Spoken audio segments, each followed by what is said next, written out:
संभाजी महाराज, इतिहास में एक नजरिया है कि उन जैसा कोई वीर ही नहीं था। 120 युद्ध में अजय रहे वो। एक आता है कि बहुत गुस्से वाले थे। Shivaji Maharaj was not a prince, Sambhaji Maharaj was. जो व्यक्ति उग्र होता है, जिस व्यक्ति का टेस्टोस्टेरोन इतना उछाल मारता है सर, जिस व्यक्ति में पावर इतना होता है, तभी तो आप 40 दिनों तक इतने यात्रा सहन कर सके। नहीं, नमाज पढ़ने के लिए औरंगजेब नीचे उतरा। संभाजी महाराज बोले, कवि जी सूच रही है, बोले कोई कविता। हाँ, राजे तुम हो साजे, खूब लड़े तुम जंग, देख तुम्हारा तेज तखत जा औरंग। संभाजी महाराज ने औरंगजेब को खूब सुना, खूब गुर्राया। हमने तो इन आंखों में अहंकार और सर पर एक ताज भी देखा था, आज दोनों नजर नहीं आ रहा है। उसके चक्कर में उनकी जुबान काटी गई, फिर आंखें निकाली गई, नाखून निकाले गए, अतड़ी तोड़ी गई, हाथ छीले गए, और 40 दिनों की यातना के बाद उनके मस्तक को काट के पूरे शरीर को फेंका गया। उनके बेटे को भी कैद किया था। हाँ। औरंगजेब को लगा कि संभाजी महाराज को मारने के बाद मैं जीत चुका हूँ। मराठों ने संभाजी महाराज के मौत के बदले को इस तरह से लिया कि जो जहां मिले औरंगजेब और मुगलों को इतना कूटे जा रहा था, इतना कूटे जा रहा था, उसको लगा कि बाउंस बैक कैसे हुआ।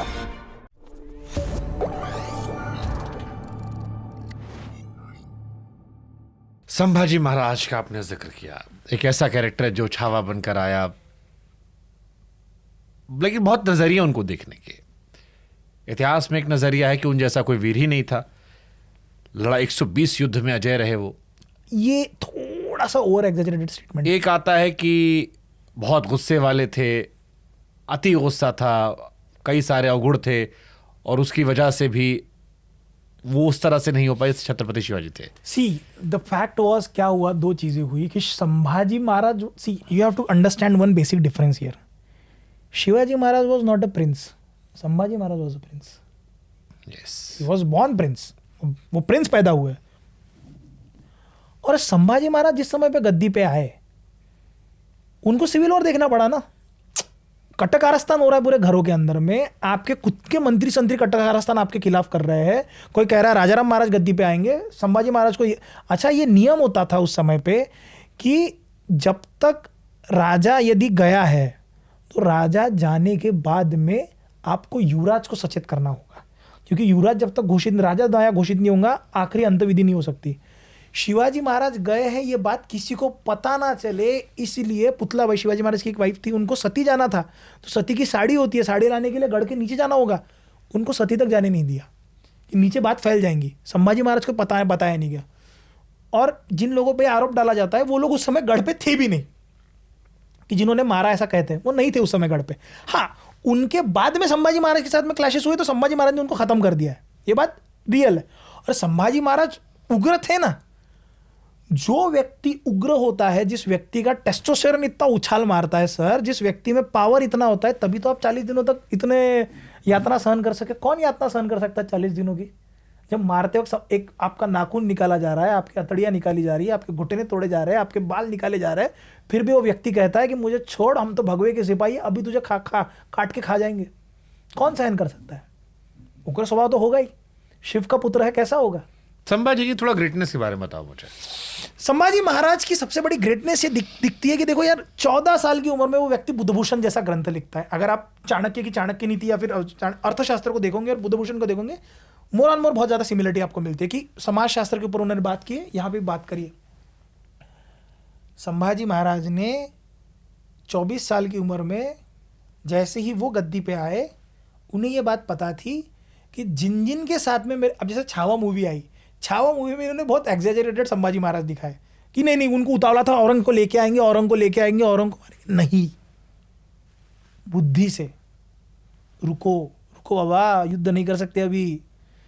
सबसे पहले लेटर लिखा पुर्तगालियों को, बोले पुर्तगाल की संधि हुई थी शिवाजी महाराज की कि पुर्तगाली और अंग्रेजों के साथ में कि तुम सिद्दी जोहर को मदद नहीं करोगे। सिद्दी बहुत ज़्यादा हरामी, मतलब उनके किस्से सुनाऊंगा ना तो ऐसा लगेगा भाई ये क्या है, ये इतने भयंकर। मतलब एक समय पे जब मराठों को उन्होंने मारा, उनका नियम ये था कि मुंबई में ये लोग कदम नहीं रख सकते, अंग्रेज हमको धमकी दे रहे हैं, तुम खंदेरी उंदेरी करके दो। अंग्रेज इस टाइम आ गए थे हाँ, अंग्रेज तो बहुत पहले आ गए थे ना, अंग्रेजों का आना ही 1600 में हुआ है। अंग्रेज थे, स्लोली एक्सपैंड करे तो। अंग्रेजों के हाथ में सूरत की वखार थी। अच्छा, सूरत के एक किस्सा मैंने नहीं सुना कि जब पहली बार सूरत में शिवाजी महाराज ने लूट की, अच्छा वहां पे ईस्ट इंडिया कंपनी आई थी, तो ऐसी लूट फिर से हो सकती है, इसलिए 6 सालों तक वो लोग रोज ड्रिल प्रैक्टिस करते थे अंग्रेज लोग। और ड्रिल प्रैक्टिस करने के बाद जब सेकंड टाइम मराठे वहां पे लूटने के लिए गए थे, वहां के सारे कंपनी में काम करने वाले लोगों को बंदूकें चलाना सिखाई गई थी। और वहां के एक व्यक्ति ने अपनी फैक्ट्री को ऐसे पकड़ के रखा कि कोई अंदर आ नहीं सका। उसने 3-4 मराठों को निपटा दिया था वहां पे गोली मार के। उस व्यक्ति को मेडल ऑफ ऑनर मिला था अंग्रेजों से। मतलब एक साधे नॉर्मल फैक्ट्री के काम करने वाले व्यक्ति को भी कितना सम्मान देते थे अंग्रेज, इसीलिए वो इतना एक्सपांड कर पाए वो लोग। तो ये थोड़ा सा हट के बताया मैंने, क्योंकि बताना जरूरी था, मुझे ऐसा लगा। अब जैसे संभाजी महाराज का समय आया, संभाजी महाराज ने पुर्तगालियों और अंग्रेजों को लेटर लिख कर रखा था, बोले तुम, शिवाजी महाराज ने लिख रखा, तुम बोले सिद्दीस को मदद नहीं करोगे। सिद्दीस क्या करते थे, वो कहते थे कि हम मुगलों के अंडर में हैं, हम मुगलों के अंडर में हैं, और पूरा जो नेवल का जो इलाका था वो सारा का सारा पुर्तगालियों के अंडर में था। तो पुर्तगालियों को तो ये मदद करते ही करते थे। अब मुंबई और सूरत का जो बेट था वो भी अंग्रेजों के अंडर में था, तो ये भी सिद्दीस को मदद करते थे। सिद्दीस एक तरह से लुटेरे थे। जो जंजीरा का किला है, वो जंजीरा का किला ऐसा किला है कि भाई जंजीरा का किला वो हमारी अधूरी कहानी है। वो ना तो शिवाजी महाराज जीत पाए, ना संभाजी महाराज जीत पाए, ना राजाराम महाराज जीत पाए, ना बाजीराव जीत पाए, कोई नहीं जीत पाया मराठा साम्राज्य में उसको। बहुत आखिरी में आया, हमारे पास आया ही नहीं आखिरी तक, बहुत बाद में।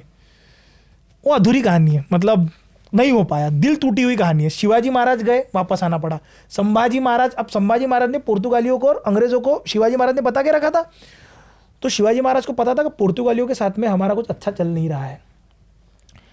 शिवाजी महाराज ने फोंडा का किला जीता था। फोंडा ये गोवा के नॉर्दर्न पार्ट में आता है। शिवाजी महाराज का मंसूबा था कि पूरा गोवा ही मैं अपने अंडर में लेता हूँ। उसके पहले शिवाजी महाराज की डेथ हो गई, तो पुर्तगालियों की बल्ले बल्ले हो गई। तो सबसे पहले संभाजी महाराज ने पुर्तगालियों को लेटर लिखा, बोले देखो तुम्हारे साथ में मेरे पिताजी के जो संबंध रहे होंगे, अब झगड़ा नहीं करना है हमको, प्यार मोहब्बत से रहेंगे, इज्जत से रहेंगे। 23 साल के संभाजी महाराज है, लेटर लिख रहे। अंग्रेजों को लेटर लिख के लिखा, देखो तुम्हारे साथ में ट्रीटी हुई थी, सिद्दीस को तुम मदद नहीं करोगे और करना नहीं है तुमको मदद। सिद्दीस इतने नालायक, अंग्रेजों ने जब मदद नहीं करेंगे ऐसा बोल दिया, तो मराठों के साथ में उनकी जब एक युद्ध हुआ, तो मराठे जब 200 मारे गए, सिद्दीस ने सबकी मुंडियां काटी, भाले में टांगी। अगर यहाँ से 500-600 मीटर पे मुंबई की जो समुद्र पट्टी है, वहाँ से नाव में ले जाके उनको दिखा रहे कि देखो हम तो आ नहीं रहे, लेकिन हमने तो मराठों को मारा है। बहुत क्रूर थे सिद्दीस। संभाजी महाराज ने सबके साथ में धीरे धीरे संधान करना शुरू किया कि झगड़ा नहीं करना है हमको, अभी टाइम नहीं हमारे पास में अभी। लेकिन पुर्तगाली इसका अपोजिट कर रहे थे। पुर्तगाली इनके साथ में संधान करने की कोशिश तो कर रहे थे, लेकिन वहां से आया भागते हुए अकबर। छाओ मूवी में अकबर दिखाया है, औरंगजेब का बेटा। यहां पे सडनली क्या हुआ, जो जसवंत सिंह थे, जसवंत सिंह का एक बड़ा बेटा था जिसका नाम था पृथ्वीराज। औरंगजेब ने विष के कपड़े उसको दे के, विष के कपड़े उसको पहना के उसको भी मर्डर करवा दिया। जसवंत सिंह को बहुत बुरा लगा। जसवंत सिंह काबुल कंधार की ओर निकल गए और फिर काबुल कंधार के पास में ही रहे। जैसे ही काबुल कंधार में जसवंत सिंह जी की मृत्यु हुई, ये बात औरंगजेब को पता चली। वो कहते हैं कि कुफ्र का दरवाजा टूटा और उन्होंने मारवाड़ पे अटैक कर दिया। वहाँ पे दूसरे व्यक्ति को जसवंत सिंह की जगह पे बैठाया और बैठा के डिक्लेयर कर दिया कि आज से यहाँ के राणा तुम हो, जसवंत सिंह नहीं है। और ये डिक्लेयर करने के बाद दुर्गादास राठौड़ जो थे, वो उस समय काबुल कंधार में लड़ रहे थे, सारे राठौड़, जसवंत सिंह राठौड़ सर ने मैंने इनका, वो वहाँ पे लड़ रहे थे। वो बोले भाई ये क्या चल रहा है। जसवंत सिंह जिस समय मरे, उनकी 2 बीवियाँ गर्भवती थी। एक बड़े बेटे उनके निधन हो गया, वो नहीं रहे। अजीत सिंह जी लेकिन जिंदा थे। तो दुर्गादास राठौड़ जी अजीत सिंह जी को लेकर औरंगजेब के सामने गए, बोले ये बेटा है, बोले ओरिजिनल, इसको बनाओ। बोले नहीं, रहेगा तो जो मैंने नियुक्त करके रखा है वो रहेगा, ये अगर इस्लाम कबूल करता है तो मैं इसको रखूंगा। बोले दोनों नहीं होने वाला, आप कौन होते बताने वाले। तो बोले नज़रकैद करो इनको। दुर्गादास राठौड़ जी को पता चल गया था कि भैया अब तो ये नज़रकैद होकर इनको तो मार देंगे या फिर इस्लाम में कन्वर्ट कर देंगे। दुर्गादास राठौड़ ने 3 टुकड़ियाँ बनाई। पहली टुकड़ी, एक वो टुकड़ी जो मुगलों पे आक्रमण करेंगी, दूसरी टुकड़ी इनको प्रोटेक्ट करके बाहर निकाल के लेके जाएंगी, और तीसरी टुकड़ी के साथ में ये लोग भागेंगे। ऐसा करके उन्हें वहाँ से भगाया गया। अब जो अकबर था, इसके मुगलों में ये नियम रहता है कि मुगल अपने बाप के खिलाफ या अपने आपस में लड़ लड़ के मरते। इन्होंने अकबर को फ़ोन लगाया, मतलब मैं पत्र लिखा, बोले तुम अपने पिताजी के खिलाफ बगावत कर दो, मारना पड़ेगा तुम्हें। बोले ठीक है, क्या करना है। तो अकबर को लेके ये अजमेर के रास्ते से सारे के सारे राजपूतों के साथ में संधान करने के लिए गए। दुर्गादास राठौड़ ने सारे राजपूतों को जमा करना शुरू किया। औरंगजेब कम चंट थोड़ी था। औरंगजेब ने अकबर को लेटर लिखा। लेटर इस तरह से लिखा कि सारे राजपूतों के हाथ में वो लेटर जाए। एक जगह पे सारे राजपूत जमा हो चुके थे। जमा होने के बाद दुर्गादास राठौड़ ने ये बता के रखा था कि जल्दी से जल्दी तुम्हें यहाँ से निकलना होगा, अगर तुम जल्दी से जल्दी यहाँ से नहीं निकलते हो औरंगजेब मार देगा। औरंगजेब ने लेटर लिखा धूर्त तरीके से, और लेटर में ये लिखा कि बेटा अच्छा हुआ तुमने सारे राजपूतों को इकट्ठा कर लिया है, पीछे से मैं, सामने से तुम मार देना आप सबको। सब राजपूतों को लगा यार ये तो क्या हो रहा है। उतने में राजपूत उनको छोड़ के चले गए। जिस जगह से उन्हें, राजस्थान की जिस जगह से उन्हें स्पीड में दक्षिण में आना था या फिर अटैक करना था, वो अटैक करने को 4 या 5 दिन में करना था, उसको 15 दिन लगा दिया अकबर ने। अकबर की उम्र भी 23 साल की थी। तो अब इनके पास में कुछ बचा नहीं था। तो ये बोले एक ही ऐसा व्यक्ति है बोले पूरे भारतवर्ष में जो तुम्हें हमें मदद कर सकता है। बोले दक्षिण चलो। ये आए संभाजी महाराज के पास, दुर्गादास राठौड़ इनको लेके आए। अकबर दुर्गादास राठौड़ जी के साथ में जब दक्षिण में आए तो संभाजी महाराज को जाके मिले। अब संभाजी महाराज ने अकबर को पनाह दी है, ये बात जब औरंगजेब को पता चली, ये थोड़ी सी डेयर डेविल वाली हरकत हो गई थी संभाजी महाराज की, कि वो डायरेक्ट कॉन्फ्लिक्ट में जा चुके थे औरंगजेब के। मेरे बेटे को पनाह दे रहे हो जो मेरे इसमें है। तो इस समय पे क्या हुआ, इस समय पे औरंगजेब ने कूच कर दी दक्षिण की ओर। अब संभाजी महाराज को मारने का कटक कारस्थान इनके मंत्रिमंडल कर रहे थे। तो मंत्रिमंडल ने अकबर को लेटर लिखा कि हम संभाजी महाराज को मारना चाहते हैं। वो लेटर अकबर ने जाके संभाजी महाराज को दिखा दिया। तो संभाजी महाराज को लगा अकबर हमारा आदमी है। तो अकबर के लिए उन्होंने कंठी माल मतलब मोती का बहुत प्रेशियस हार भेजा।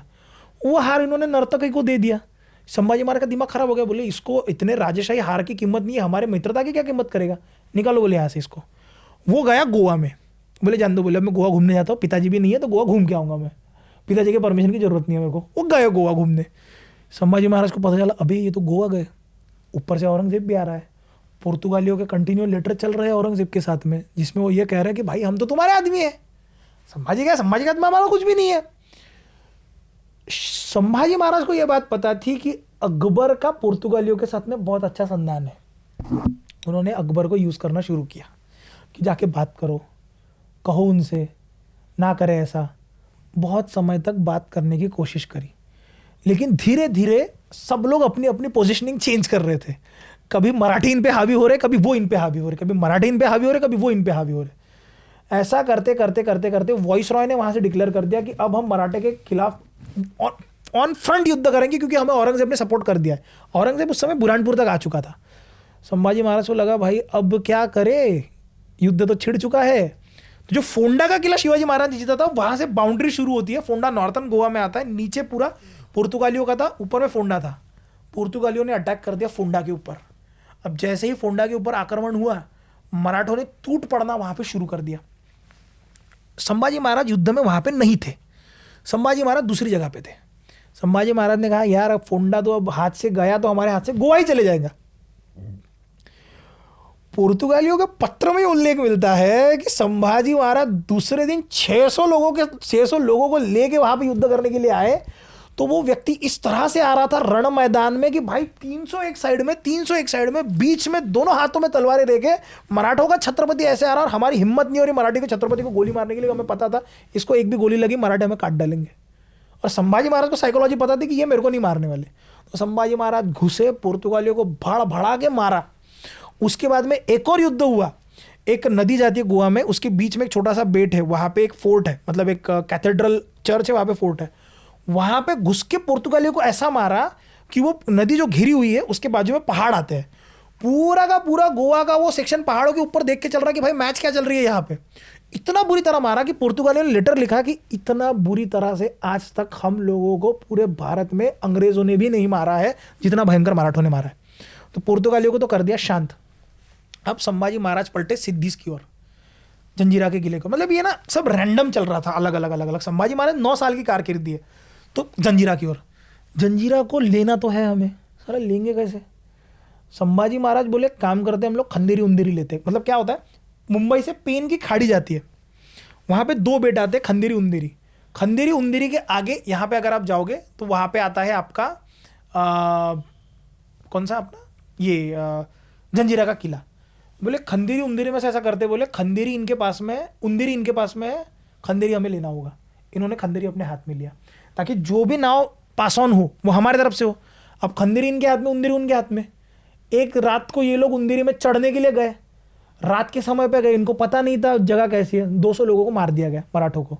यही अंग्रेजों को परमिट नहीं किया था ना, इनकी मुंडिया अंग्रेजों ने दिखाई यहाँ पे, अंग्रेजों को इन्होंने मुंडिया जो घुमा के दिखाई थी, सिद्धि ने किया। संभाजी महाराज बहुत चिढ़े, बोले अब खत्म करो इनको। तो संभाजी महाराज ने कोशिश करी कि हम डायरेक्ट ऐसा करते हैं कि हम लकड़ियों का पुल बनाना शुरू करते हैं, ताकि हम लकड़ियों का पुल बना के डायरेक्ट जंजीरा पे तोपे चलाए और वहाँ तक ले जाए। लेकिन पीछे से औरंगजेब ने अटैक कर दिया था, तो अब इनको वहाँ से वापस पलटना पड़ा। अब ये वापस पलटे। इसी बीच में एक और युद्ध चल रहा था। एक युद्ध था रामशेज का युद्ध था, वो रामशेज का युद्ध। रामशेज का युद्ध बहुत जबरदस्त युद्ध है, 7 साल तक चला हुआ युद्ध है वो। 400 लोग ऊपर है वो ऊपर, लेकिन 400 लोगों ने वो 7 सालों तक वो किला पकड़ के रखा है अलग अलग समय पे। रामशेज नासिक के जगह पे आता है, तीनों तरफ से घिरा हुआ है। एक छोटी जगह आती है जहां से आप बाहर निकल सकते हो। तो रामशेज के किले पे शाह बख्श को भेजा गया। औरंगजेब बोले शाह बख्श इतने दिनों से मैं यहाँ पे आया हूँ, बोले एक किला नहीं जीत पा रहे, बोले हम लोग, तुम जाओ, बोले तुम्हारे नाम में शाह है, तुम शाह हो, बोले तुम जीत के आओ, बोले फतेह करके आओ। बोले वो गया, बोले ऐसे जीतूंगा मैं, ऐसा ऐसा। उसने तोपे दागना शुरू किया, मराठों के ऊपर तोपे जा नहीं रही है। संभाजी महाराज की पूरी ध्यान है। बाजू में एक और गढ़ था, वो गढ़ से धीरे धीरे रसद इनको जाती रहती थी कंटिन्यू। बोले रसद भेजो, बोले इनको तोपे मारने की कोशिश कर रहे हैं, तोपे जा ही नहीं रही। अब मराठों के पास में तोप नहीं है। बोले यार, बोले इनके गोले तो ऊपर आ नहीं रहे, लेकिन अगर आ वगैरह गए तो क्या करेंगे। तो मराठों के पास में उस समय बकरे थे, बकरों के चमड़ी से इन्होंने तोपे बनाई। बोले तोप तो बनाई, गोले नहीं है। बोले रात को लेके आएंगे नीचे से। रात को नीचे गए, जितने गोला बारूद था सब जलाया, जितना लेके जा सकते थे लेके गए। दूसरे दिन उन्होंने तोपे मारना शुरू किया। तोपे डायरेक्ट मुगलों को लग रही थी। पीछे से संभाजी महाराज पूरा इनको सपोर्ट कर रहे। धीरे धीरे इनके पास में रसद भी आ रही। से तोप कैसे, मतलब हमारे पास में बारूद नहीं था, लेकिन तोप तो हमने बना दी, अब बारूद तो नहीं है। बोले काम करो, रात को तोपे मारने जब बंद करेंगे, जब सो जाएंगे या फिर बंद हो जाएगा, रात को चुपचाप उतरेंगे, इनके बारूद। तोप कैसे बनाई? चमड़ी होती है ना, चमड़ी और लकड़ी की तोप बनी थी। वो बहुत ज्यादा एक्सप्लोजिव नहीं है, लेकिन इतनी है कि घात कर सकती है। चमड़े और लकड़े और कुछ इंस्ट्रूमेंट होंगे, उससे वो तोप बनी थी, बकरे की चमड़ी, और इससे वो पूरी की पूरी तोप बनाई। लेकिन बारूद नहीं है हमारे पास। वो नीचे से उठा लाए, नीचे से उठा के ले गया है, बारूद आधा फोड़ दिया उनका, ऊपर लेके गए। दूसरे दिन इनको तोप मारना शुरू किया, मुगल पीछे। 15 दिन हो गए यार, मैं तो बोल के आया था 2 दिन में जीतूंगा, 15 दिन से जीत ही नहीं पा रहा। बहुत मारा मुगलों को, मुगल परेशान हुए। वहां पे एक तांत्रिक था, ये लिखित है, मैं नहीं कह रहा, ये मुगलों के इसमें वो तांत्रिक था। मैं सोने का सांप बनाऊंगा, सोने का सांप बना के मैं गढ़ के ऊपर लेके जाऊंगा, सब लोग हार जाएंगे। अब शिवाजी महाराज के हर एक फोर्ट के ऊपर एक सिस्टम हुआ करती थी कि फोर्ट के ऊपर एक डैम हुआ करता था। अगर मुगल बहुत ज़्यादा पास में आ गए तो डैम का पानी खोल देना, बह जाएंगे सारे के सारे। तो इन्होंने क्या किया, वो बंदा सांप लेके चलने लगा सोने का, उसको आने दिया, धड़ से उसके ऊपर एक गोला मारा। गुलेर का एक गोला होता है, छोटा गुलेर, मतलब बड़ा गुलेर का गोला मारा, वो तो गिरा, सांप भी जाके गिरा। यार अब क्या करेंगे, साला ये भी नहीं जीत पा रहे, वो भी नहीं जीत पा रहे। इन्होंने दिमाग लगाया मुगलों ने बुर्ज बनाए, बुर्ज यानी कि स्टैंड होते हैं ना, इन्होंने लिटरली लकड़ियों के स्टैंड बनाए। उस स्टैंड के ऊपर इन्होंने 1 मंजिली 2 मंजिली के स्टैंड बना के उसके ऊपर इन्होंने तोप चढ़ाई, यहां से तोप मारेंगे। मराठे बोले, और वहां पे बने हुए 3 बुरुज थे, 3 खंबे होते हैं, एक भी बुरुज के जहां से आप ध्यान रख सकते हो, एक बुरुज गिरा मराठों का किले के ऊपर का। बोले यार तोप आ रही है। बोले काम करेंगे। संभाजी महाराज को ये बात पता चली, संभाजी महाराज ने वहां से आर्मी भेजी। आर्मी ने डायरेक्ट इन पे अटैक किया, छापा पड़ा, सारे खंबे काट के सारे तोप डिसमेंटल करके निकल गए। ऐसा करते करते ये युद्ध 1 साल हो गया, लेकिन कोई राम से जीत ही नहीं पा रहा है। औरंगजेब ने आदमी बदले, फिर बदले, ये बदला, वो जीत ही नहीं पा रहा है। ऐसा करते करते ये युद्ध 7 साल तक चला, और 7 साल के बाद वहां पे बाय करप्शन रामसेज का किला उनके हाथ में गया। हमारे आदमी ने फितूर हुआ कि उसको दे दिया। मराठों को बर्बाद करने मराठों का ही हाथ रहा है। रहा है कुछ क्योंकि संभाजी को भी तो शायद किसी ने अंदर से ही यस भेजा था। हमारी लोग हैं। तो फिर इसके बाद में अब अफजल खान आया। अब अफजल खान के बारे में, मैं अफजल खान बोलता, औरंगजेब आया। औरंगजेब के बारे में आपने एक और बात सुनी होगी, जो बहुत हमारे बड़े बड़े लोगों ने एक बात दी थी। औरंगजेब भी सेक्युलर था, वो तो मंदिरों को दान देता था। उज्जैन के मंदिर को उसने दान दिया था, ऐसी बात फैली थी, आपने सुनी होंगी, है ना। पहली बात, जो राजपत्र होता है ना, जो दान पत्र होता है, इनको पूछा, बोले दान पत्र दिखाओ इन लोगों को, जो लोग कह रहे, उन्होंने दान पत्र दिखाए छोटे छोटे। ये जो पत्र होता है ना, राजशाही फरमान होता है, वो 2-2, 3-3 फीट का फरमान होता है, छोटा सा नहीं होता है, वो लंबे लंबे फरमान होते हैं। किसी के पास में नहीं है, सारे फेक है, कोई रियल नहीं है। किसी ने कोई दान नहीं दिया, कोई धर्म नहीं दिया, कोई पुण्य नहीं किया औरंगजेब में। औरंगजेब इतना बड़ा कट्टर था कि जिस समय पे वो दक्षिण में आया तो संभाजी महाराज को मदद करने के लिए आदिल शाही, कुतुब शाही और गोंड राजा, अलग अलग साम्राज्य जो मदद कर रहे थे, इसने कुतुब शाही पर अटैक किया औरंगजेब ने। जब इसने कुतुब शाही पर अटैक किया, कुतुब शाह ने इसको लेटर लिखा, बोले आप मुसलमान हैं, मैं भी मुसलमान हूँ, हम आपको मदद करेंगे। बोले नहीं, तुमने उस काफिर संभाजी की मदद करी है, इसीलिए हम तुमको ख़त्म करेंगे। यहाँ तक कि आदिल शाही में जो लोग थे, आदिल शाही पहले सुन्नी थी, फिर शिया हुई, फिर सुन्नी हुई, फिर शिया हुई, मतलब उसमें ट्रांसमिट चलते रहता था। आदिल शाह का जो व्यक्ति था वो शिया था।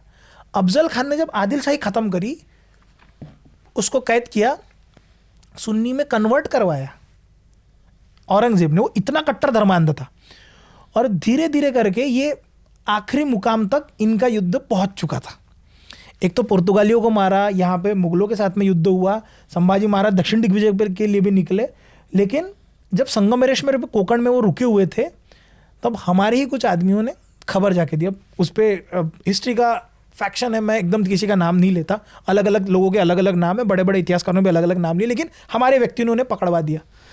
पकड़वा के गए, 40 दिनों तक यातना दी, आंखें निकाल दी, हाथ तोड़े। लोग कहते कि उसने ये नहीं पूछा था कन्वर्ट करोगे क्या नहीं करोगे, क्योंकि कोई लेटर में नहीं मिलता। क्या बात कर रहे हो, सिखों के 2 बेटों को दीवार में चुनवा दिया गया, तब वो पूछ रहा है कन्वर्ट होगे कि नहीं होंगे। तेग बहादुर सिंह को जब उसने मारा, तब पूछ रहा है कि कन्वर्ट होगे कि नहीं होंगे। संभाजी महाराज को कान में पूछा, पास में जाके पूछा, लेटर में लिखा, कैसे कह रहे हो कि कन्वर्ट करने की कोशिश नहीं करी होंगी। उसने मारा, बोले खजाना कहाँ है, हमारे में से फितूर कौन है, और क्या तुम मुसलमान होंगे, ये सवाल उसने पूछा। वहाँ पे 3 सवाल पूछे। तो जिस समय पे औरंगजेब संभाजी महाराज को पकड़ के लेके गए, तो एक किस्सा वहाँ पे एक मशहूर आता है कि जब उन्हें पकड़ के लेके गए तो कवि कलश और संभाजी महाराज दरबार में बैठे हुए हैं, दरबार में खड़े हैं, पता है पकड़े हुए हैं। तो वो अपनी नमाज़ पढ़ने के लिए औरंगजेब नीचे उतरा और ऐसे नमाज की दरी डाल के नमाज़ पढ़ने के लिए बैठा। संभाजी महाराज बोलते देखो बैठ गया, बोले वो। कवि कलश बोले बैठा, बोले वो। बोले कवि जी सोच रही है, बोले कोई कविता इस प्रसंग में आपको। तो कवि कलश कहते हैं कि कवि कलश सोच रहे हो कैसा राजा है ये, मरने वाला है पता है, फिर भी कविता कहने लगा रहा है। तो वो कविता छावा में दिखाई नहीं, लेकिन ओरिजिनल कविता बहुत खूबसूरत है। ओरिजिनल कविता में वो ये कहता है कवि कलश, हाँ राजे तुम हो साजे खूब लड़े तुम जंग, देख तुम्हारा तेज तखत जा औरंग। कि राजे तुम इतने खूबसूरत लड़े हो कि तुम्हारा तेज देख के औरंगजेब अपने तख्त से नीचे उतर के तुम्हारे सामने घुटने टेक के बैठा हुआ है, देखो। तो ये सारे प्रसंगों में संभाजी महाराज ने औरंगजेब को खूब सुना, खूब गुर्राया। उसके चक्कर में उनकी जुबान काटी गई। फिर एक आया, बोले कन्वर्ट नहीं, फिर आंखें निकाली गई। फिर एक आया, बोले नाखून निकाले गए, अतड़ी तोड़ी गई, हाथ छीले गए, पैर तोड़े गए, नमक लगाया गया, सब करा गया।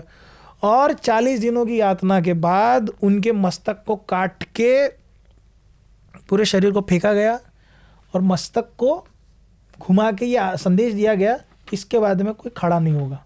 इनके बेटे को भी कैद किया था। हाँ, तो इसके बाद में ऐसा हुआ कि संभाजी महाराज तो गए। अब संभाजी महाराज जिस समय पे गए, तो संभाजी महाराज जाने के बाद में इनको लगा मैं तो जीत गया। लेकिन अब रायगढ़ पे वहाँ पे खड़े थे राजाराम महाराज, सोयराबाई के बेटे, संभाजी महाराज के सौतेले भाई। और संभाजी महाराज के बेटे थे शाहू। उनका ओरिजिनल नाम शिव है, शिवाजी ही से ऊपर के नाम पड़ा है। शाहू बाद में लेटर ऑन ऐसा कहते हैं कि औरंगजेब ने उनका नाम रखा था, इसलिए वो शाहू पड़ा, क्योंकि पहले के पत्रों में तो शिवा नाम आता, शिवाजी महाराज नाम आता, शिवाजी नाम आता है। तो राजाराम महाराज को गद्दी पे बैठाया गया। यशुबाई बोली इनको गद्दी बैठाओ पट्टा से, मतलब संभाजी महाराज की वाइफ। और राजाराम महाराज के बारे में ये डिसाइड किया गया कि राजाराम महाराज की उम्र कम है, इन्हें हमें प्रोटेक्ट करके रखना पड़ेगा। ऐसा करते हैं, आप जिंजी निकल जाओ दक्षिण में। जिंजी का हमारे पास में किला था ना, कर्नाटक और उसके पास में आता है। पहले वो कर्नाटक में था, अभी वो तमिलनाडु के सेक्शन में है। कर्नाटक बड़ा था उस समय पे। जिंजी गए। जब ये जिंजी की ओर गए, जिंजी की ओर चले गए, तो उस समय पे हमारे पास में दो बहुत डेंजरस लोग थे। एक का नाम था संताजी घोरपड़े, दूसरे का नाम था धनाजी जाधव। अच्छा, सही, यसुबाई और उनके बेटे ये रायगढ़ पे ही रुके हुए थे 6 महीने तक। रायगढ़ किसी ने जीत नहीं पाया। हमारा एक आदमी फितूर हुआ, बोले मैं बताऊंगा रायगढ़ का दरवाजा कैसे खोला जाता है। सूर्य जी पिसाड़ करके नाम आता है। उन्होंने रायगढ़ का दरवाजा खोलने के लिए कहा, अपनी लॉयल्टी दिखाने के लिए वो कन्वर्ट तक हो गया सूर्य जी पिसाड़ को। उनके बहुत किस्से आते आगे जाके। दरवाजा खोला गया, यशुबाई कैद हुई, शाहू महाराज कैद हुए। राजाराम महाराज तब तक जिंजी में थे। रामचंद्र पंत अमात्य यानी कि जो इकोनॉमिक मिनिस्टर थे, वो उस समय पे पन्हाड़ा के किला पे थे और राजाराम महाराज को जिंजी भेज दिया गया। अब राजाराम महाराज पन्हाड़ा पे थे जिंजी जाने से पहले। तो संताजी घोरपड़े को पता चला कि भाई पन्हाड़ा में राजाराम महाराज को पकड़ने के लिए औरंगजेब सेना भेज रहा है। संताजी घोरपड़े विद्युत गति से गए, औरंगजेब की छावनी पर अटैक किया। औरंगजेब की छावनी के ऊपर एक सोने का कलश था, वो कलश उठा के भाग गए। और उसके बाद में कंडीशन इतनी अस्त व्यस्त हो चुकी थी पूरे मराठा साम्राज्य में कि अब हमें कैसे भी करके बचाना होगा। तो रामचंद्र पंत अमात्य ने यह कहा कि मैं यहाँ पे रह के संभालता हूँ स्वराज्य, आप वहाँ पे जाके संभालो।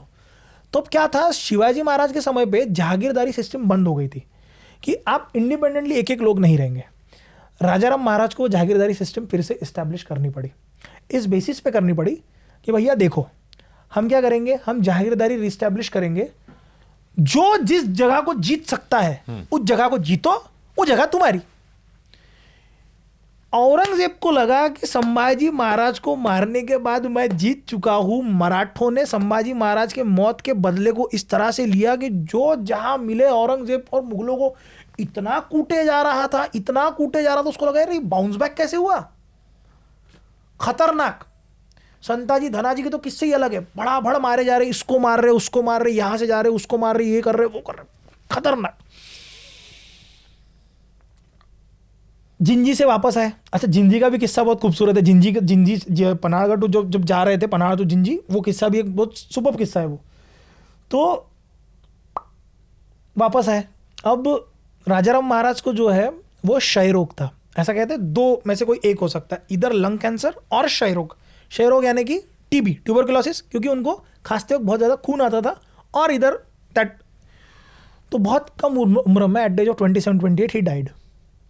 सो व्हेन राजाराम महाराज डाइड, औरंगजेब को लगा मैं तो जीता। अब उनकी वाइफ आ गई। अच्छा, अब राजाराम महाराज का संताजी घोरपड़े के साथ में भी सिविल वॉर हो गया था, तो उसी के बीच में संताजी घोरपड़े का भी मर्डर हो गया। मुगलों ने उसका फायदा उठा के उन्हें मार दिया। उन्हें लगा मैं जीता। उतने में तारा रानी खड़ी हो गई। अब औरंगजेब ने क्या किया, औरंगजेब एक तो 80 साल का हो चुका था। अच्छा, ये बुढ़ा मर नहीं रहा था, ये मर ही नहीं रहा था। औरंगजेब का ऐसा था कि औरंगजेब नाटक करता था, तलवार निकालता था, तलवार को धार लगाता था, कहता था कि मैं तो गाजी बनूंगा, मैं जीतूंगा, मैं जाऊंगा। अच्छा, वो सब कुछ जीत चुका है, मराठा शाही नहीं जीत पा रहा। औरंगजेब का किस्सा आता है, औरंगजेब अपने नाम के सामने आलमगीर लगाता था। आलमगीर यानी कि जगत जेता। तो आलमगीर ने, औरंगजेब ने अपने एक दूत को भेजा था ईरान में, शाह दुरानी के पास। उसने उस दूत को बोले तू आलमगीर का, औरंगजेब का आदमी, बोले हाँ। 30 दिन तक उसको दरबार में बैठा बैठा के उसकी बेइज्जती करवाई थी और उससे एक लेटर भिजवाया था। लेटर में वो ये लिखता है, बोले तू कहाँ का आलमगीर है, शिवाजी तेरे पास आगरा के कैद खाने में आया था, तू उसको कैद नहीं कर पाया, तू शिवाजी को जीत नहीं पाया, तू क्या जीतेगा पूरे दुनिया को, तू सिर्फ पितागिर है, तू सिर्फ अपने पिता को कैद करके रख सकता है।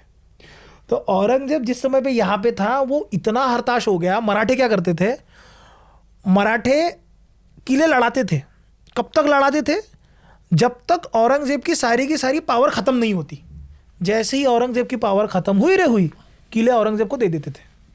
लेकिन कब देते थे, मई के महीने में। क्यों देंगे, मई के महीने में तो किले ले लोगे, जून में जब बरसात शुरू होंगी तब किले कैसे जीतोगे? वो तो हमें पता है बरसातों में चलते कैसे, कोकण में, सह्याद्री में।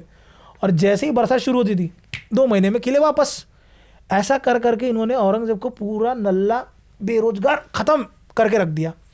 औरंगजेब अपने आखिरी जगह से आ रहा था, पीराजी नाइक के साथ में युद्ध हुआ उसका, देवगढ़ के जगह था, देवगढ़ से अहमदनगर जा रहा था। मराठों की एक आर्मी उसको बीच में लगी, मराठों ने औरंगजेब को पकड़ा, लिटरली उसकी पूरी आर्मी को घेरा। औरंगजेब के छावनी के बाजू में औरंगजेब का उस समय का उस सेना का वजीर था, उसको लेके गए, उसकी आंखें फोड़ी, बोले पैसे निकाल। बोले औरंगजेब का क्या करना है? बोले मरती हुई मुर्गी है, जब जब मिलेंगे तब तक लूटेंगे, तब तक पैसा लेंगे। मतलब औरंगजेब हाथ में लगने के बाद भी औरंगजेब को छोड़ दिया, इसको तो नचाएंगे बोले हम जितना नचा सकते। तो औरंगजेब को जिंदा मुर्गी की तरह सारे के सारे जितने भी मराठे थे वो मराठे जिंदा मुर्गी की तरह उसको ट्रीट कर रहे थे। और 1707 में औरंगजेब मरा। और मरते हुए औरंगजेब ये कहता है कि भले ही मैंने जिंदगी भर बहुत पाप किए होंगे, लेकिन कोई ये नहीं कह सकता कि मैंने इस्लाम के विरोधियों के खिलाफ जंग नहीं लड़ी, मैंने तो अपना पूरा कर्तव्य निभाया है। वो कट्टरता के साथ ही मरा। मरते वक्त अपने एक भी बेटे को पास में नहीं आने दे रहा था। आज़म, मुअज़्ज़म, कामबख्श, कामबख्श नीचे था, मुअज़्ज़म अफगानिस्तान में था, आज़म गुजरात में था। अब इन तीनों में सिविल वॉर छिड़ी। अकबर तो ईरान जा चुका था, तीनों में सिविल वॉर छिड़ी। पहले मुअज़्ज़म आज़म का युद्ध हुआ एक यूपी के पास, वहाँ पे आज़म मरा, मुअज़्ज़म नीचे आया, कामबख्श के साथ में युद्ध हुआ, कामबख्श भी गया। अब बना कौन राजा? मुअज़्ज़म। मुअज़्ज़म मराठों के एरिया से जा रहा था। यसुबाई और उनके बेटे शाहू उस समय पे इसके पास में थे, इसके पास में औरंगजेब के, अपने मुगलों के पास में। इनको एक बात पता थी कि यदि हम इस समय पे शाहू महाराज को छोड़ देते हैं मराठों में सिविल वॉर छिड़ जाएगा। तो उत्तर में जाने से पहले इसने शाहू महाराज को रिलीज किया ताकि रानी से लड़ाई हो जाए। और वही हुआ, दोनों में सिविल वॉर छिड़ गया। तारा रानी का ये कहना था कि ये मुगलों के साथ रहकर आए हैं। नहीं, तारा रानी का ये कहना था राजाराम महाराज ने प्रोटेक्ट किया है इस राज्य को, मेरे पति ने प्रोटेक्ट किया है, तुम्हें अधिकार नहीं है। शाहू महाराज का ये कहना था कि देखो भाई ऐसा नहीं है, मैं चाहता हूँ कि भैया आप मेरे माँ समान है, चाची है ना आप मेरे माँ समान है, मुझे आपका आशीर्वाद चाहिए, ऐसा मत करिए, आप रहिए हमारे साथ में। बोले नहीं, हम तो नहीं रहेंगे। जब वो कैद हुए उनकी उम्र तकरीबन 7 साल की थी, और जब ये सारा किस्सा हो रहा है तब वो तकरीबन 24 साल के रहे होंगे, 24-25 साल के। और ये संभाजी महाराज के बेटे हैं। हाँ, तो वो कहे कि हमने बचाया, हमारे बेटे ने, हमारे पति ने बचाया, तो हम आपको नहीं दे सकते। अब इनमें सिविल वॉर छिड़ गया।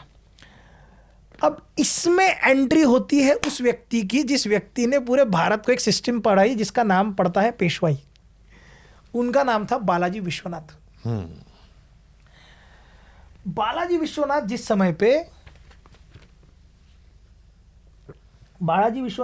पे ये शाहू महाराज वापस आए, तो शाहू महाराज के लिए इजी नहीं था। इसका फायदा ये हो रहा था, एक तो राजाराम महाराज ने जो इनको कहा था कि जागीरदारी तुम ले लो, जीतोगे तो तुम्हारे हाथ में रहेगी, उसका फायदा उठा के इनडिसिप्लिन क्रिएट हो गया था सभी जगहों पे। मुगल अच्छा दाम दे रहे तो मुगलों की तरफ से, ये अच्छा दाम दे रहे तो इनकी तरफ से। अच्छा राजाराम महाराज अच्छा कुछ दे रहे होंगे तो राजाराम महाराज की तरफ से, राजाराम महाराज अच्छा नहीं दे रहे होंगे तो हम लोग शाहू महाराज की तरफ से, शाहू महाराज की तरफ से, शाहू महाराज नहीं दे रहे तारा रानी की तरफ से। शफलिंग चल रही थी। और since the society was patriarchal in nature, patriarchal in nature, पितृसत्तक समाज था, आप करोगे क्या? तो सबको ये बात पता थी कि राजाराम महाराज ने गद्दी पर बैठने से क्या कहा था उस समय, उन्होंने ये कहा था भले ही गद्दी पर मैं बैठ जाऊं, लेकिन इसका असली वारस शिवाजी ही है। शिवाजी यानी कौन? शिवाजी संभाजी महाराज के बेटे ही है। और धनाजी जादव, संताजी घोरपड़े या फिर जितने भी लोग लड़े वो इसीलिए लड़ रहे थे ताकि शाहू महाराज को हम लोग रिलीज कर सके।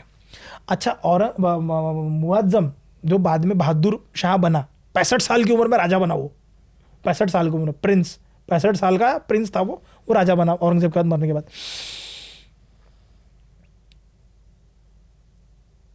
उसने यसुबाई को रिलीज नहीं करा, उसने सिर्फ इनको रिलीज करा। बोले इनको मैं दिल्ली लेके जा रहा हूँ, वो दिल्ली लेके गया। इसको रिलीज़ कर दिया गया, इनको रिलीज़ कर दिया गया शाहू महाराज को। शाहू महाराज के आने के बाद में समय बहुत अच्छा नहीं था, कॉन्फ्लिक्टिंग चल रहा था। उस समय पे रायगढ़ मुगलों के अंडर में था जब ये जीत गया था, काफ़ी खान जीता था रायगढ़ यसूबाई के वक्त। तो जिंजी से जिस समय राजाराम महाराज वापस आए, उन्होंने सातारा में अपनी कैपिटल इस्टेब्लिश करी थी। सातारा और कोल्हापुर के बीच में एक नदी जाती है, तो शाहू महाराज के गढ़ का और तारा रानी के गढ़ का पहले एक युद्ध हुआ, उसके बाद तारा रानी थोड़ी नीचे गई, तो सातारा उस समय पे शाहू महाराज के अंडर में आ गया। लेकिन इस समय पे भी इनके बीच में वाद विवाद हो ही रहे थे। अभी वाद विवाद से कैसे बचे? तो उस वाद विवाद से बचने के लिए वहाँ पे एक व्यक्ति था जो पुरंदरे करके घराना आता है। वो पुरंदरे घराना शाहू महाराज को बीच बीच में जाके मिलते रहते थे। उस पुरंदरे घराने को का जो सबसे वन ऑफ द क्लोज अलाय था वो था भट्ट घराना, बालाजी विश्वनाथ। बालाजी विश्वनाथ जाके मिलते थे बार बार शाहू महाराज को। शाहू महाराज के ऊपर उनका बहुत भरोसा बढ़ गया था। तो एक ऐसा कॉन्सिक्वेंसेस आया कि जहाँ पे उन्हें पेशवा घोषित करना पड़ा। बालाजी विश्वनाथ को जब पेशवा घोषित किया तो एक एक मंत्री को, एक एक संतरी को जो इनके ऊपर युद्ध करने के लिए, धनाजी यादव आ रहे, हाँ युद्ध मत करो, आ जाओ हमारी तरफ से। कान्होजी आंग्रे, वो पहले तारा रानी की तरफ से थे, कान्होजी आंग्रे के नेवल एडमिरल हमारे, वो युद्ध करने आए थे, उनको पलटा के इनके पास में ला लिया गया। 8 सालों तक एक एक भारत की और शाहू महाराज के पूरे सल्तनत की नींव उन्होंने वहाँ पे रखी। उस समय पे गद्दी पे बहादुर शाह था, लेकिन बहादुर शाह कुछ दिनों में मरा। उसके बाद में गद्दी पे आया फारूक सियार। बहादुर शाह के बाद में भी इनका एक बहुत, इनके अंदर में बहुत सिविल वॉर छिड़ा है। फारूक सियार गद्दी पे आया। फारूक सियार जिनकी मदद से गद्दी पे आया, उनका नाम था सईद ब्रदर्स। ये शिया थे दोनों के दोनों। सईद ब्रदर्स, हुसैन सईद, हसन सईद। हुसैन दक्षिण में आया। दक्षिण में आने के बाद इसका कॉन्फ्लिक्ट हुआ सीधा सीधा मराठों के साथ। सिंस हुसैन ब्रदर ने फारूक शहर को गद्दी पे बैठाया था, फारूक शहर के पहले जो बादशाह था उसको मरवा के बैठाया था। फारूक शहर इस बात से डरता था कि भाई ये तो मुझे भी कभी भी मार देंगे। तो इन्होंने मराठों को लेटर लिखा, बोले आप एक काम करो, मरवा दो बोले सईद ब्रदर के हुसैन को। और इनमें जंग चिड़ी। बालाजी विश्वनाथ को पता चला। अब बालाजी विश्वनाथ ने बताया और हुसैन को लेटर लिखा कि तुम मराठों को मारो। दोनों में जंग छिड़ गई। इसको पता चलेगा राजा बना रहा है हमको, जंग वहीं पे रोकी गई। बोले संधि करेंगे हम। बालाजी विश्वनाथ ने शर्त रखी, संधि तो होंगी, चौथ के राइट हमको वापस चाहिए। हम यहाँ पे फिलहाल शाहू महाराज मांडलिक बन के आए थे मुगलों के, लेकिन अपना इंडिपेंडेंस वो चाह रहे थे, धीरे धीरे पर फैला रहे थे हम लोग। बोले हमको जहाँ जहाँ पे पहले शिवाजी महाराज के समय पे चौथ लेते थे, वो चौथ की जगह तो हमको चाहिए ही चाहिए। एक दूसरी बात ये भी याद रखना, यसुबाई को रिलीज करना पड़ेगा। तो सारे मराठे गए थे उस समय पे, शंकरराव जी मल्हार, बालाजी विश्वनाथ, यसुबाई को रिलीज करवा के लेके आए। फारूक शियार रेडी नहीं था रिलीज करने के लिए। अच्छा, फारूक शियार के हुसैन ने कहा कि अगर रिलीज नहीं करा तो शंकरराव जी मल्हार बोले काम करते हैं, इसको हम लोग एक इसके सामने एक फांसा फेंकते हैं। इन्होंने कहानी ये बनाई कि जो अकबर आया था ना, अकबर की एक नाजायज औलाद हमारे पास में है, वो शाही खून है। अगर उसको मार दिया गया तो सोच मुगलों की इतनी बड़ी नाक कट जाएंगे कि भाई शाही खून को मराठों ने पकड़ के मार दिया। फारूक शियार को लगा हाँ यार मुगल का खून है तो उसको तो लाना पड़ेगा। कोई बच्चा नहीं था, एक नकली बंदे को बैठाया गया, उसको पूरा ट्रेन किया गया, उसको लेके गए, फारूक शियार के सामने रखा। हुसैन और फारूक शियार रेडी नहीं हो रहा था यसुबाई को छोड़ने के लिए, और उतने में मराठी भी बाहर खड़े थे। मराठों में और मुगलों में वहां पे एक छोटी सी झड़प हुई, 200 मराठे वहां पे मारे गए। अब हो गया दिमाग खराब सबका। हुसैन ब्रदर्स का भी दिमाग खराब हो गया। बोले यार ये क्या कर रहा है, अगर यहाँ से बालाजी विश्वनाथ को और हमने खफा कर दिया तो बालाजी विश्वनाथ धो देंगे हमको। उन्होंने फारूक शियार को गद्दी से निकाल दिया, फारूक शियार की आंखें फोड़ी और बादशाह को मरवा दिया गया। तो पूरे हिस्ट्री में पहली बार ऐसा हुआ था कि यार कोई वजीर और ये मिलके बादशाह को मार रहे हैं। बालाजी विश्वनाथ इनको वापस लेके आए। 1718 में कोल्हापुर के साथ में एक युद्ध हुआ, और कोल्हापुर में उस समय पे संभाजी महाराज गद्दी पे थे, मतलब संभाजी द सेकंड, तारा रानी के बेटे, वो गद्दी पे थे। इनके साथ में युद्ध हुआ। वहाँ पे फिर इन्होंने युद्ध में हराया और एक करार हुआ कि हम एक दूसरे को मदद करेंगे, एक दूसरे के खिलाफ कभी नहीं जाएंगे, और एक दूसरे के खिलाफ जब हम नहीं जाएंगे तो हम एक दूसरे के साथी बन के रहेंगे। 1718 में आते आते बालाजी विश्वनाथ बहुत थक चुके थे। बालाजी विश्वनाथ की उस समय तकरीबन 1718 में उम्र रही होंगी 58 साल। 58 साल की उम्र में बालाजी विश्वनाथ, उनका जो बेटा था उनको वो अपने साथ युद्ध में लेके जाते थे उम्र की 11 साल की उम्र से। तो जब मैं हमेशा ये कहता हूँ कि शिवाजी महाराज का जो फल बीज था वो शहाजी राजे ने बोया, संभाजी महाराज को जो कुछ मिला वो शिवाजी महाराज की वजह से मिला, संभाजी महाराज के करतूतों का सब राजाराम महाराज धनाजी को मिला, वो तारा रानी को मिला। उसी तरह से बालाजी विश्वनाथ ने जो कंडीशन बहुत लूज थी शाहू महाराज की, उसको बहुत अच्छे से पक्का बना के दिया। लेकिन 1720 में बालाजी विश्वनाथ की डेथ हुई और उनके बेटे थे बाजीराव पेशवा। वो गद्दी पे आए, उग्र स्वभाव, मंगल, कड़क मंगल। ये जिन पे बाजीराव मस्तानी बनी थी। हाँ, वही बाजीराव, कड़क मंगल, खतरनाक स्वभाव। सब ऐसे थे कि भाई इसको क्यों बना रहे हो तुम, ये डेंजर आदमी है, कभी इधर कभी 20 साल के बच्चे को कैसे बना रहे हो आप। पेशवा पद बहुत बड़ा पद था। अब पेशवा, अब क्या होता है ना, आप समझो, हमने जब बालाजी विश्वनाथ की बात की तो हमने बालाजी विश्वनाथ को नाना कहा है, बालाजी विश्वनाथ पंत, अनुजी पंत, है ना, ये सब पंत है। लेकिन बाजीराव के सामने पंत नहीं लगा, बाजीराव के सामने लगा राव। सिस्टम ये हुई थी कि बालाजी विश्वनाथ ये लड़ने तो जाते थे लेकिन ये कारकुनी क्लरिकल जॉब में भी रहते थे। बाजीराव पहले हुए जिन्होंने ये कहा कि हमारे पिताजी ने जितनी तलवार चलाई है, अगर उनसे डबल तलवार चला के हम अगर शौर्य नहीं बता सकते तो थू है हमारी ज़िंदगी पे, और हम आपके गुलाम कह, हम आपके सेवक कहलाने के लायक नहीं है। इसीलिए वो बाजीराव ने शस्त्र उठाया, इसीलिए क्षत्रियों के सामने लगता था राव, और जितने भी ये पहले पेशवा ब्राह्मण हुए उनके सामने लगता था पंत। बाजीराव पहले हुए जो पेशवा जिनके नाम के सामने राव लगना शुरू हुआ।